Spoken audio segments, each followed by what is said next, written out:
श्मशान की राख और वैराग्य का मार्ग और दूसरी ओर यक्षिणी का मायावी स्पर्श। जानिए कैसे मोक्ष की खोज में निकला एक योगी अपनी ही काम वासना का शिकार होकर सदैव के लिए प्रेत बन गया। अमावस्या की वह रात जितनी काली थी, उसे कहीं अधिक भारी वह सन्नाटा था जो काल भैरव श्मशान पर छाया हुआ था। श्मशान के मध्य में एक प्राचीन बरगद के वृक्ष के नीचे अघोरी उग्रनाथ अपनी अंतिम साधना में लीन थे। वे पिछले 21 वर्षों से कठोर तप कर रहे थे। उन्होंने भूख, प्यास, भय और घृणा सबको जीत लिया था। आज उनकी साधना की अंतिम रात्रि थी। यदि आज का अनुष्ठान पूर्ण हो जाता तो वे त्रिकालदर्शी बन जाते। मंत्रोच्चार अपनी चरम सीमा पर था। तभी वातावरण में एक सूक्ष्म परिवर्तन हुआ। हवा में एक ऐसी मादक सुगंध घुल गई जो इस मृत्यु लोक की नहीं थी। वह गंध रात की रानी, गीली मिट्टी और कस्तूरी का एक नशीला मिश्रण थी। उग्रनाथ ने अपनी साधना जारी रखने का प्रयास किया, लेकिन वह आवाज उनके कानों के रास्ते सीधे उनके मस्तिष्क के उस हिस्से को झकझोर रही थी जिसे उन्होंने वर्षों से सुला रखा था। काम। उग्रनाथ, एक स्वर गूंजा। उग्रनाथ ने न चाहते हुए भी अपनी आंखें खोल दी। जो दृश्य उनके सामने था वह किसी भी तपस्वी का तप भंग करने के लिए पर्याप्त था। धधकती हुई चिता की उस नीली रोशनी के बीच धुएं से एक आकृति साकार हो रही थी। वह कोई मानवीय स्त्री नहीं थी, वह एक यक्षिणी थी। मनोहरा। यक्षिणियां जो अपने सौंदर्य और माया के लिए तीनों लोकों में प्रसिद्ध थी। उसका रूप वर्णन करना शब्दों की सीमा से परे था। उसका रंग तपाए हुए स्वर्ण जैसा दमक रहा था। उसने वस्त्रों के नाम पर केवल रेशम का एक महीन वस्त्र धारण किया था जो हवा में लहरा रहा था और उसके यौवन की हर रेखा को छिपाने के बजाय और अधिक रहस्यमयी बना रहा था। उसके बाल घुटनों तक लंबे और खुले थे जैसे काली घटाएं। उसकी आंखें मृग नयनी सी विशाल और एक अजीब से नशे से भरी हुई थी। ऐसी आंखें जिनमें डूबने वाला कभी वापस सतह पर नहीं आ सकता। उग्रनाथ उसे देखते ही रह गए। एक क्षण के लिए वे भूल गए कि वे श्मशान में बैठे हैं। उन्हें लगा वे स्वर्ग के किसी उपवन में हैं। यक्षिणी धीरे धीरे हवा में तैरते कदमों से उनकी ओर बढ़ी। उसके हर कदम पर वातावरण में एक कामुक कंपन होता था। वह उग्रनाथ के सुरक्षा घेरे के ठीक बाहर आकर रुक गई। कौन हो तुम?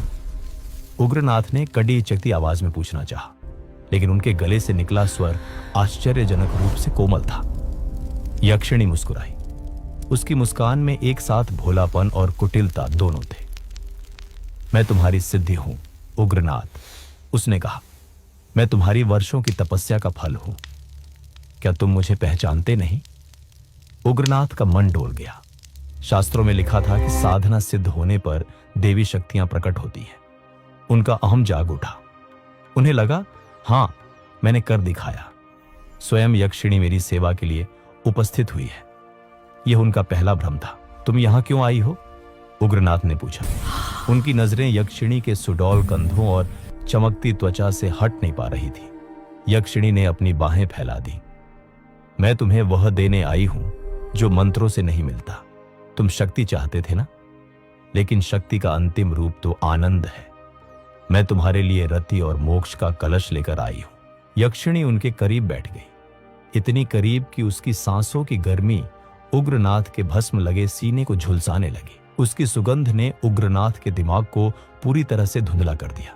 तपस्या बहुत कठोर थी स्वामी। यक्षिणी ने फुसफुसाते हुए अपनी कोमल उंगलियां उग्रनाथ के रूखे गालों पर फेर दी। वह स्पर्श बिजली के झटके जैसा था। उग्रनाथ का शरीर, जो वर्षों से पत्थर समान था, कांप उठा। अब विश्राम का समय है, अब भोग का समय है, क्योंकि भोग ही तो योग का दूसरा किनारा है। उग्रनाथ का ज्ञान, उनका विवेक, सब उस स्पर्श के आगे घुटने टेकने लगे। उनका मन कहने लगा, यही सत्य है। उसने अपनी आंखों से सम्मोहन का अंतिम बाण चलाया। देखो मुझे, उग्रनाथ, क्या तुम अपनी इस दासी को स्वीकार नहीं करोगे? उसने अपना शरीर थोड़ा आगे झुकाया। चिता की रोशनी में उसका सौंदर्य किसी मायावी ज्वाला जैसा लग रहा था। उग्रनाथ अब और संयम नहीं रख सके। उनके भीतर दबी हुई आदिम प्यास, जिसे उन्होंने बरसों से कुचला था, एक ज्वालामुखी बनकर फट पड़ी। उन्होंने अपना हाथ बढ़ाया और यक्षिणी की कलाई थाम ली। वह त्वचा मक्खन जैसी कोमल थी। जैसे ही उन्होंने उसे छुआ, उन्हें एक अजीब सा आनंद अनुभव हुआ, जैसे नसों में मदिरा दौड़ गई हो। लेकिन वे यह महसूस नहीं कर पाए कि उस स्पर्श के साथ ही उनकी प्राण ऊर्जा का क्षरण शुरू हो गया था। यक्षिणी ने मादक हंसी हंसते हुए उग्रनाथ को अपनी बाहों में भर लिया। आओ, आज इस श्मशान को रति भवन बना दें, उसने कहा। उग्रनाथ अपनी आसनी बैठने का स्थान छोड़ चुके थे। जिस पद्मासन में बैठकर वे ब्रह्मांड को जीतने वाले थे, वह अब टूट चुका था। वे यक्षिणी की गोद में सिर रखकर लेट गए।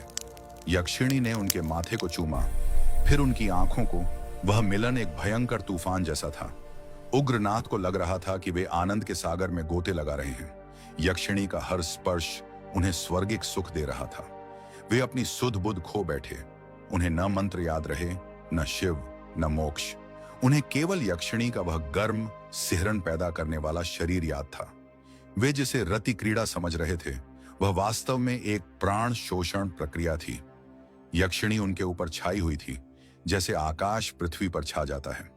उसकी खुली जुल्फें उग्रनाथ के चेहरे पर पर्दे की तरह गिरी हुई थीं।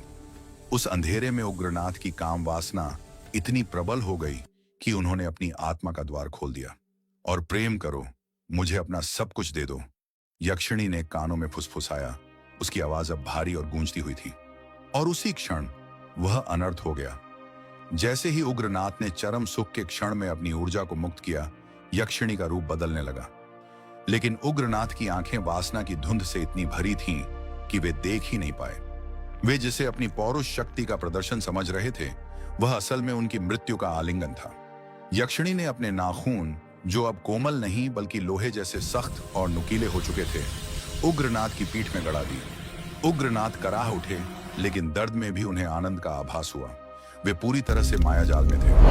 यक्षिणी ने अपने होंठ उग्रनाथ के होंठों से जोड़े और एक गहरी सांस खींची।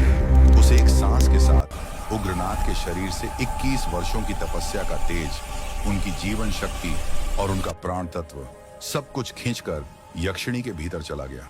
उन्होंने देखा वह मनोहरा नहीं थी। उसका चेहरा भयानक हो चुका था। उसकी आंखें अंगारों जैसी जल रही थीं और उसके मुंह से लार टपक रही थी। वह एक विभत्स पिशाचिनी की तरह हंस रही थी। मूर्ख अघोरी, तुमने समझा तुमने मुझे जीत लिया? तुमने अपनी इंद्रियों को नहीं जीता, तुमने केवल उन्हें छिपाया था। और आज तुम्हारी उसी काम वासना ने तुम्हें मेरा भोजन बना दिया। उग्रनाथ बोलने का प्रयास करना चाहते थे, लेकिन उनका गला सूख चुका था। उनका शरीर, जो कभी वज्र जैसा था, अब एक सूखे हुए पत्ते की तरह निर्जीव और झुर्रियों से भरा हो गया था। साधना का अर्थ संयम है उग्रनाथ, भोग नहीं, यक्षिणी ने क्रूरता से कहा और उग्रनाथ के सीने पर अपना पैर रख दिया। तुमने शक्ति के बदले क्षणिक सुख को चुना। अब यह सुख ही तुम्हारा अनंत काल का श्राप होगा। यक्षिणी ने एक अंतिम जोर का धक्का दिया और हवा में धुएं की तरह विलीन हो गई। उसकी हंसी पूरे जंगल में गूंजती रही। उग्रनाथ वहां अकेले रह गए, शक्तिहीन और मरणासन्न। यह कथा एक ऐसे दुर्भाग्यशाली पति की है जिस